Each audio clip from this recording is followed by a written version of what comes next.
Welcome to the Great Detectives of Old Time Radio. From Boise, Idaho, this is your host, Adam Graham. If you have a comment, email it to me, box13@greatdetectives.net. Follow us on Twitter at Radio Detectives and become one of our friends on Facebook, facebook.com/Radio Detectives. Our listener support campaign continues, and I want to let you know you can still support the show on a one-time basis at support.greatdetectives.net, but today's program is focused on our Patreon supporters at patreon.greatdetectives.net. With Patreon, you send along a small donation, could be anywhere between $2 and $30 a month, or even more than that if you want. And that helps to support the program and give us kind of a reliable monthly income coming in. It really helps and provides a lot of stability. I really appreciate all our Patreon supporters. Patreon supporters receive regular emails from me with some inside information on what's coming up on the program, as well as a couple updates here and there. In addition, they get to vote on some important things. One example is our summer series. We've just been finishing up the Summer of Bogart, and that has been a series that came about because listeners voted for that among the several series that I offered to them. And of course, the reason we offer a summer series is because we hit $600 or more in Patreon support. It's a really important part of the program, so if you would be interested in supporting it, you can have the funds deducted monthly from many sources, including your PayPal accounts. Go to patreon.greatdetectives.net. Well, now it's time for today's episode of Boston Blackie. Original air date, June the 10th, 1946, and this one is The Backstage Murder.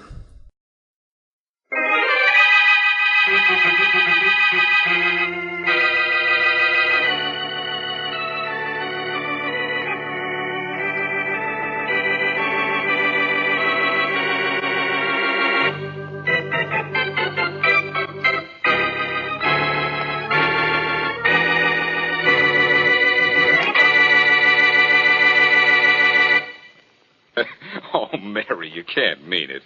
What could I do in a musical comedy? What everybody does in a musical comedy, Blackie.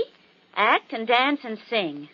Oh, now, darling, you just have to do it. Yes, you simply must do it, Blackie. The club is counting on you to do it. They're counting, are they, Mr. Merriweather? Well, you're director of the show. Direct them to start counting me out right now. But, Blackie, Miss Wesley says you can sing, and the dance routines are simple, Blackie, but terribly simple. And we're doing Gilbert and Sullivan's Makato. The dances are hardly more than little toe, heel, toe, kick, toe, heel, toe. Ouch! Well, you know what I mean. Blackie, you mustn't forget the cause. We're staging the performance for the Orphans Foundation. And, Yes, what is it? Also, I have a confession to make. We have already advertised that you will be in the show. Oh, Mary, sometimes You'll do it then? Oh, this is wonderful, marvelous, simply superb, Blackie. Rehearsals start at 9 tomorrow morning. At 9 in the morning, sharp, but on the dot of 9. What time was that again? Well, never mind. I'll be there. Only I've got a hunch I'm going to wish I weren't.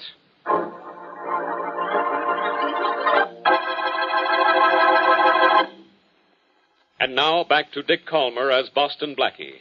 Enemy to those who make him an enemy. Friend to those who have no friend.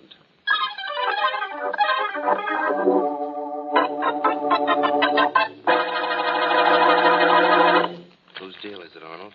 I think it's Rogers. Yeah, it's mine, Lester. This will have to be the last hand. Oh? Why? Well, they're opening this broken-down theater for the first time in a year to do a benefit performance of the Makato.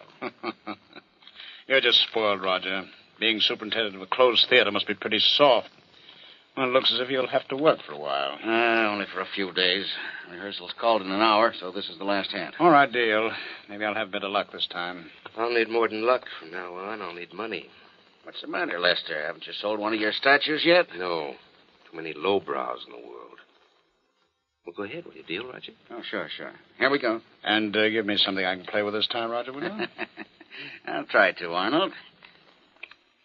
Hey, wait a minute, Roger. What's the matter? Let me look at those cards. What are you talking about? You know what we're talking about. You've been cheating us, Roger. How long? Now, look, I'll explain later. I've got to get this theater ready for that Makato. Now, wait a minute, Roger. I want to see those cards. Now, let him go, Lester. But he's been cheating. Yes, I know. I've been losing to him for 2 years, ever since the three of us started playing. So have I, Lester. Yeah, you're rich. You've got more to lose. I know, so I lost more.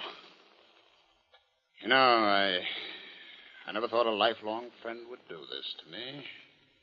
And I never thought I could be tempted to do what I'm thinking to a lifelong friend.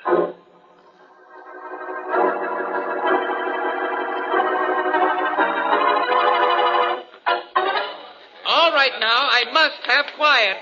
Please, dear people, I simply must have quiet. Now, this is a dress rehearsal, not a garden party. And I insist on having your strictest attention at all times. Now, places, everybody, places. We'll run through the Wandering Minstrel number right now. Miss Wesley! Oh, Miss Wesley! Oh, yes, Mr. Merriweather. Now, where is Boston Blackie? I must have Boston Blackie on stage, please. He's right here trying to get backstage and stay there. Go on out, Blackie. Now, please, Blackie, you're holding up the rehearsal. We simply must get on with the rehearsal. All right, Mr. Merriweather. Let's get the rehearsal over with so I can take off these tights. Do I have to wear these tights? Of course. The costume is as much a part of the role of Nanky Poo as the role itself. All right, now, places, everybody. The Wandering Minstrel number. Ready at the piano? That's enough. Now, all right, Blackie, you know what you're to do while you're singing? Sure, practice ducking and weaving so I won't get hit too often during the performance. Oh, now, that's enough, please. That's enough frivolity for now. Now, you're to walk up those stairs past that open trunk at the landing there and around the balcony as you sing. Uh-huh. Now, here we go, everybody, and no matter what happens, keep the performance going. The most important thing is to keep up the performance. Keep up the performance. What about these tights? Ready, everyone? Splendid. Here we go. Music, please. All right, now, Blackie. Remember, you go up the steps as you sing. The theater is packed with an enraptured audience. Sing. A wandering minstrel I, a thing of shreds and patches, of ballad songs and snatches, and dreamy lullaby. My catalog is long through Hey! Blackie! I said to go straight through the scene, and I meant straight through the scene. I know, but you see... Nothing must interfere with the rehearsal. Now, you're at the top of the stairs. Now, continue past the trunk and go on with the song. But, Mr. Merriweather, no I just... excuses. Simply no excuses. Go on with the song. All right. You at the piano, pick up from the beginning. There is a body here, it's in the trunk and murdered. A knife is sticking in it, and so it had to die. Was a body a murder? Oh, my goodness. Blackie, this is awful. Is somebody really dead, or is this just a joke? If this is a joke, Mary, that man in the trunk died laughing. Doesn't he look dead to you? Oh, my gosh. Wait till Faraday sees him in the trunk. And oh, brother, wait till he sees me in these tights.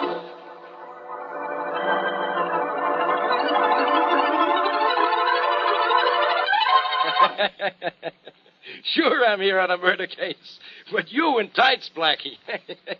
I can't stop laughing. You ought to see yourself. Boston Blackie in tights.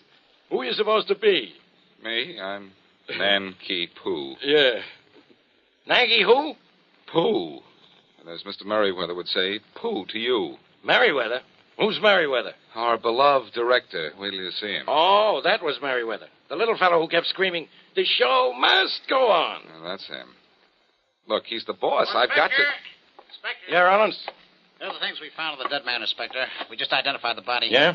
Whose is it? It's a man named Roger Knowlton. He's superintendent of this building. His wife identified the body. His wife, huh? Where's she? In her apartment. Down these steps, backstage, toward the front. Thanks. I'll have a talk with her later. Let's see what you found on Knowlton's body. Put that in here on the table, huh? Yes, sir. Here you are. It's papers, coins, playing cards, and a lot of junk. Wonder why anyone would kill a theater superintendent. It's a funny thing to find in a man's pockets. A deck of playing cards. Let me look at those. Well... What do you mean, well? Well, for one thing, I can tell you that the reason Knowlton was a marked man is that these are marked cards.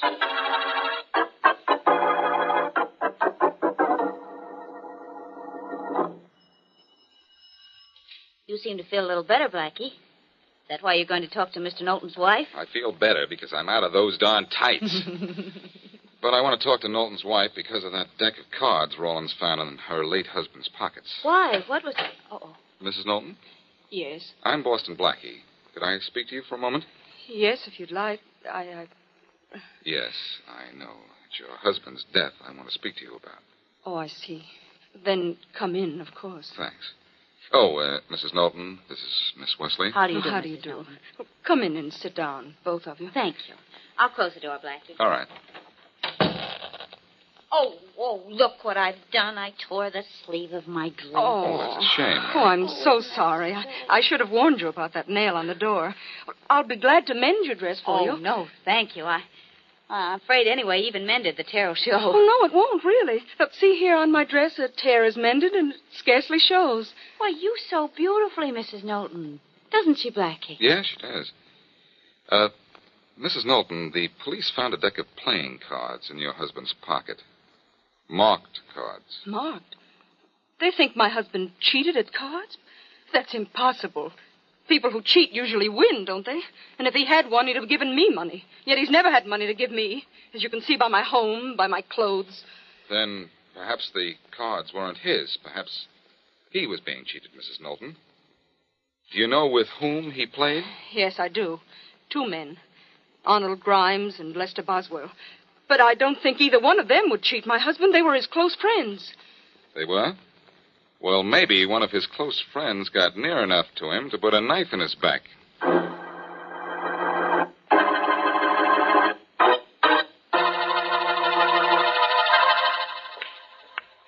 Oh, wrong English. Wrong English. Grimes? Arnold Grimes? Yes? What are you doing in this club? You're not a member. I'm Boston Blackie, Mr. Grimes. Sorry to have to interrupt your billiard game, but I'd like to talk to you. What about... Now, there's a billiard shot I've been trying to make for 6 years. Know anything about 3-cushion billiards, Blackie? Not much, but I know a lot about murder. Did you know Roger Knowlton was dead? Yes. Now, if I give the ball that kind of English... How'd you know? How'd I know what? That Knowlton was dead. Heard it on the radio. You ever seen the shot made? Once. How well did you know Knowlton? What business is that of yours? Look, can you make this shot? I can try. And I can also try to find out how well you knew Knowlton. I'll go ahead. Here's a cue. Let's see you make the shot. All right. You played cards with Knowlton? Did you know Knowlton cheated? Sure. Let's see you make the shot, will you? I didn't say I'd make it. I said I'd try. You knew Knowlton cheated, and still you played with him. Why not? No law says I can't be cheated if I want to be. Well, can you make that 3-cushion shot? Maybe, if I do it like this. Huh. You even made it look easy. It was. If Knowlton cheated you, why did you play cards with him? Because I could afford to lose. I'm rich, you see. He was broke. And he wouldn't let him a dime. Give me a chance to help him. Say, show me again how you made that shot, will you? Sorry, Grimes, I haven't time. The next shot I make won't be at a billiard ball. It'll be at Lester Boswell, the 3rd member of your card-playing trio. Go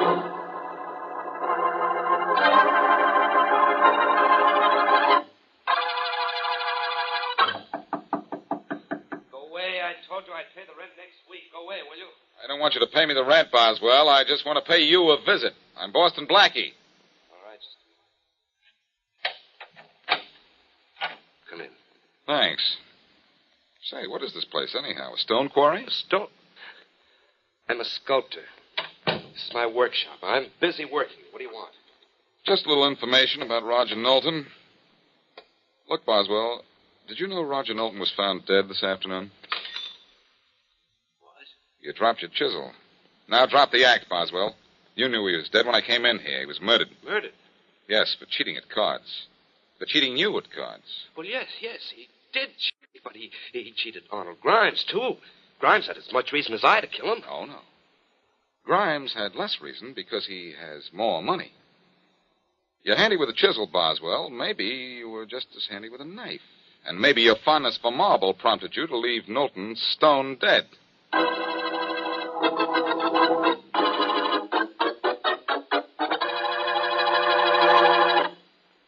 And now, back to Boston Blackie.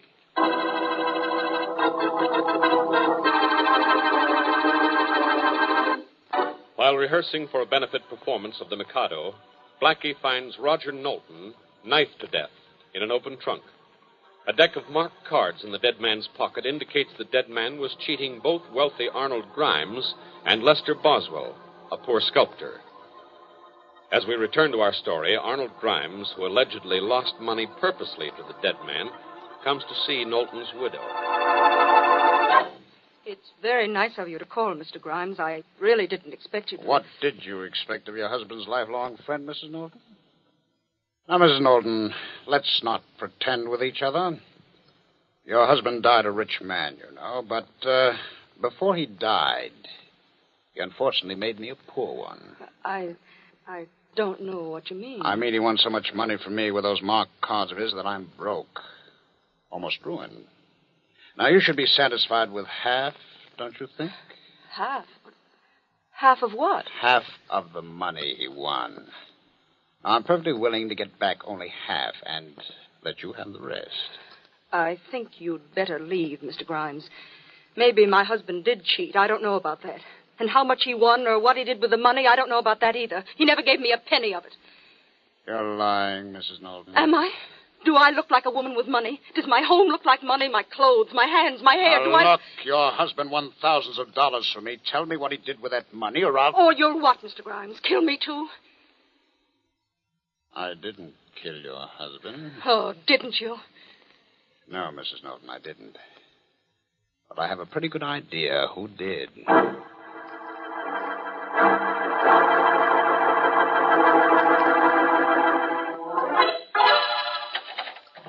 This is Grimes, Arnold Grimes. Open the door, Lester, will you?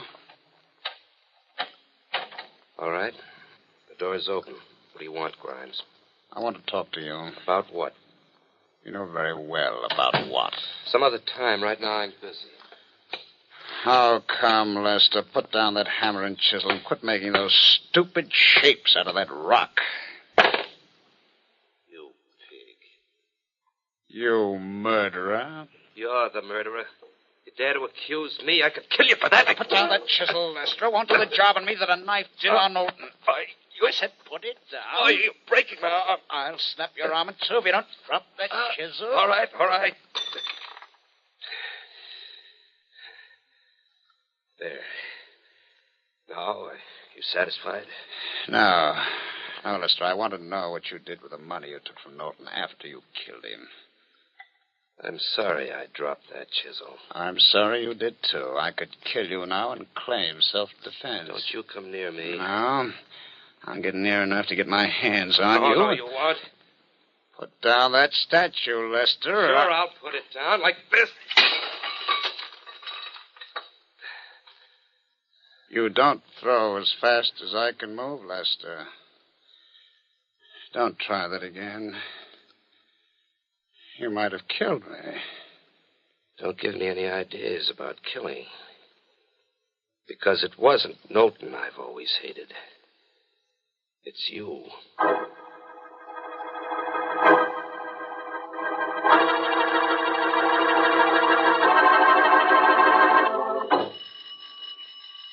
Well, I guess Mrs. Knowlton isn't at home, Blackie. Well, she is, Mary. She's allergic to doorbells. I'll try once more. Oh, why? We tried for 5 minutes. Let's go. Mrs. Knowlton can't tell us anything anyway. No, I suppose not. Well, come on, we'll go. Hey, what's this in the trash can? Looks like a rag. An expertly patched rag, Mary, that yesterday was Mrs. Knowlton's dress. Well, what about it? Looks as if it needs throwing out. Look at that tear on the side of it. That's a new rip. Yes, and the dress in this trash can gives me a new angle on this case. Where's the telephone? Oh, there's one right over there on the wall by those steps leading to the stage. Good, come on. I'm calling Faraday. Or? I'll tell you at the same time I tell Faraday. Eavesdrop and learn. Oh, goody. I've done some of my best learning that way. I've taught some of my best lessons that way. Blackie, does that dress in the trash can really mean this much to you? It means I have Knowlton's killer. Isn't that a lot? Faraday speaking. Inspector, this is Blackie. I have Roger Knowlton's killer. Well, stop wasting my time, Blackie. Goodbye. Instead of goodbye, be a good boy and listen to me a minute. All right. 1 minute, that's all. Faraday, arrest Mrs. Knowlton for killing her husband. I found her dress in the trash can. A dress in the trash can? Well, what does that prove? Proves plenty, Faraday. It's a dress with a small tear in it that's going to rip this case wide open. Yeah? How? I'll tell you how. It's little things like a lost button, a paperclip, a speck of dust that spoil the most carefully worked-out murder plots in the world. This torn dress is another killer's little innocent mistake. What's a mistake about it? The dress was torn. Maybe it had to be thrown out. Oh, no, Faraday. Mrs. Knowlton has been mending and patching her torn and worn-out clothing all her life. Why? Because she had to. She seldom had money enough for new clothes. The dress I found in the trash can wasn't badly torn. But she threw it out. Why? All right. Why? Because all of a sudden she has money. Her husband's money, the money she killed him for. Faraday, she suddenly gave up the habit of a lifetime, and only because she suddenly had no reason to keep it up. Hey, this is beginning to make sense at that. Well, you'd better make time and get down here. Mrs. Knowlton's not here, but she'll be back. I'll be down in 10 minutes. Make it 5. Come on, Mary. Let's go out in the theater. Okay. We're going to look for the money Roger Knowlton won from Grimes and Boswell. Have any idea where it is? No, but I know where it isn't. In a bank. Oh, the police would have found it already. He obviously hid it somewhere. Where? I don't know where, but his wife knows. I think it's in the theater somewhere. That's my bet. Let's get our hands on that money, and then Faraday can get his hands on our murderer.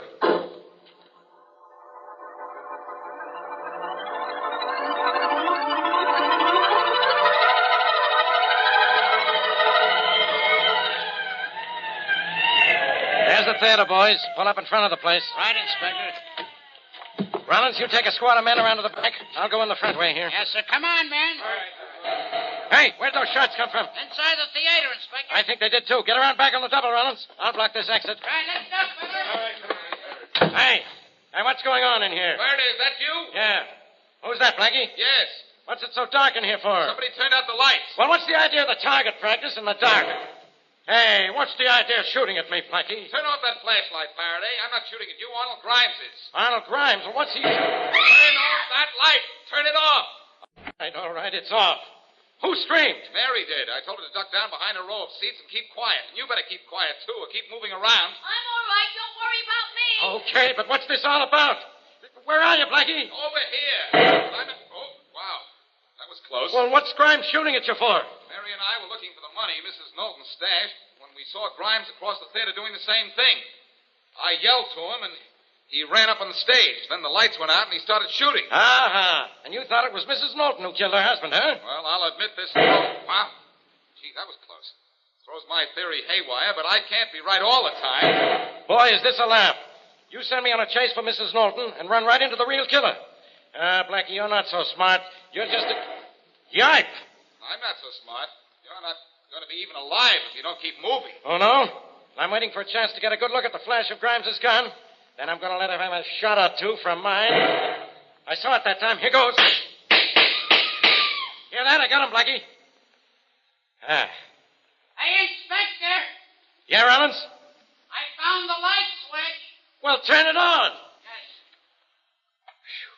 Oh, it's good to be able to see again. And look up there on that stage. I got Grimes, all right. See the body? Nice shooting, Inspector. Come on. Let's go see if he's still alive. All right. Blackie, may I get up off the floor now? Yes, it's safe, Mary. Come on. Ooh. Thank goodness. Yeah, it's safe, Miss Wesley. Thanks to me. Our pal Blackie didn't even have the right killer. But I got him. So it was Mrs. Knowlton, was it, Blackie? Well, that's what I thought till I saw it Grimes. The lights went out and the shooting started. Up these steps here, Mary. Watch out. Right. Well, Blackie, looks as if I could get... Hey, this isn't Grimes. Look, it's a woman. There's a gun in her hand. It's Mrs. Knowlton. But it was Mr. Grimes who ran away from us. Maybe, but it was Mrs. Knowlton who did the shooting. If Grimes was here, he won't get far. I've got men at every exit. Hey, Blackie, this woman's alive. And maybe she'll talk. No. But, Blackie, if it wasn't Mr. Grimes who shot at us, where is he? I don't know, Mary. He must have ducked out of the theater. Never mind Grimes. All right, Mrs. Knowlton. You killed your husband, didn't you? You might as well tell us, Mrs. Knowlton. We know the truth already. Do you? Well, all right. I shot at you. And I killed him. Are you satisfied? Satisfied? Sure. But why did you kill him? Because he was leaving me. He was caught cheating at cards. I followed him. I saw him get the money. He had it hidden. I took it from him after I killed him and hid it myself. Where did you hide it, Mrs. Knowlton? She'll never tell anybody anything anymore, Faraday. She's dead.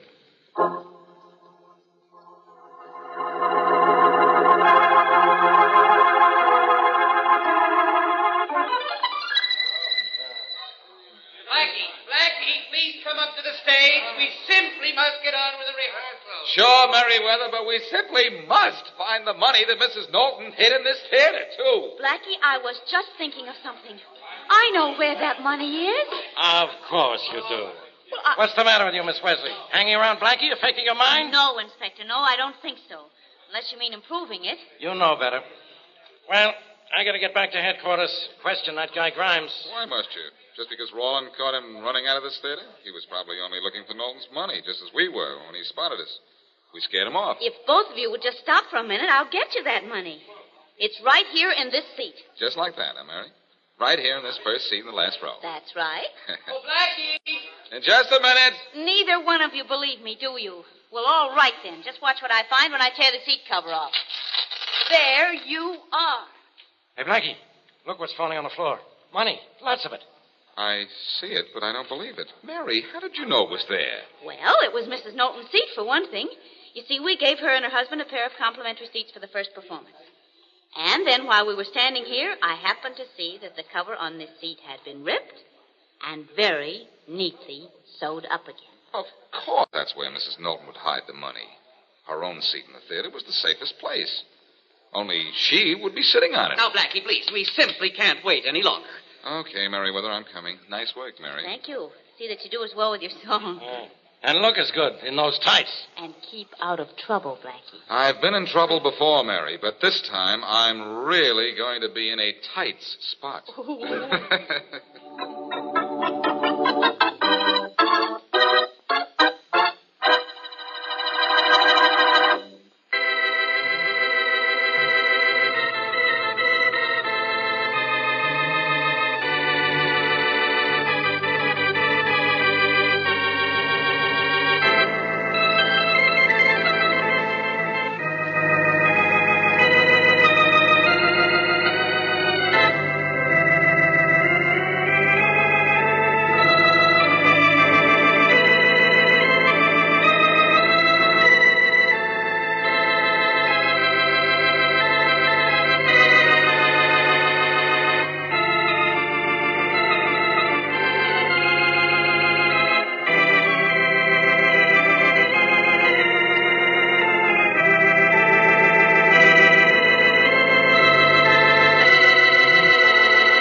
This is Andrea J. Graham, author of the Web Surfer series, oh, and of Madam's Wife. You're listening to the Great Detectives of Old Time Radio.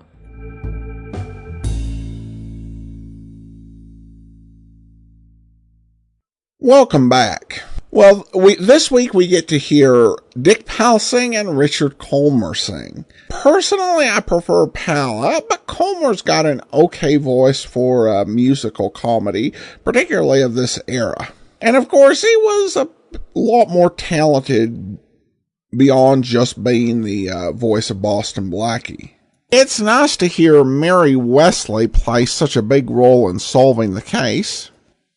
Well, we turn now to listener comments and feedback, and we have a tweet from Herman who writes, "One thing George Valentine's clients all have in common is they never write full details." And Herman definitely has a point on that, because Valentine's clients will occasionally write to him, but they will write to him in such vague terms that he doesn't know what exactly they're talking about. It's like they write in very mysterious, ambiguous terms. Because this is a mystery show. Thanks so much for the tweet. Alright, that will do it for now. A reminder, I do encourage you to become one of our Patreon supporters at patreon.greatdetectives.net. You can support the program for as little as $2 a month, and it is definitely appreciated as we head for our $800 goal mark. Again, thanks to everyone who supported the show. We'll be back tomorrow with yours truly, Johnny Dollar. Next Thursday, it'll be another episode of Boston Blackie. And Tuesday, join us for Bishop and the Gargoyle. In the meanwhile, send your comments to box13 at greatdetectives.net. Follow us on Twitter at Radio Detectives.